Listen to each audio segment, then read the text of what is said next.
नमस्कार मंडळी, मुगाचे लाडू बनवण्यासाठी व्हिडिओमध्ये दिलेल्या प्रमाणात हिरवे मूग, मुगाची डाळ छान भाजून घ्यायची आहे। त्यानंतर पाव वाटी तीळ आणि 1 वाटी सुके खोबरे गोल्डन ब्राऊन होईपर्यंत भाजून घेऊया। नंतर 2 चमचे तूप घेऊन त्यात काजू बदाम घालून छान भाजून घेऊयात। मग पाव वाटी डिंक घालून तुपावर फुलून घ्यायचे। भाजलेल्या मुगाचे मिक्सचर दळून घेऊयात। मग परत एकदा 3-4 चमचे तुपामध्ये भाजून घ्यायचे आहे। त्यानंतर बाकीचे भाजलेले साहित्य मिक्सरला बारीक करून घ्यायचे आहे। डाएट आणि डायबिटीजसाठी असल्यामुळे आपण त्यामध्ये 1 वाटी खारीक पावडर घालणार आहोत।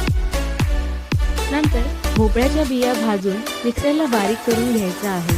सगळं साहित्य मिक्स करून लाडू करायला घेऊयात। मधल्या वेळेस खाण्यासाठी मुगाचे पौष्टिक लाडू तयार आहेत, नक्की करून बघा।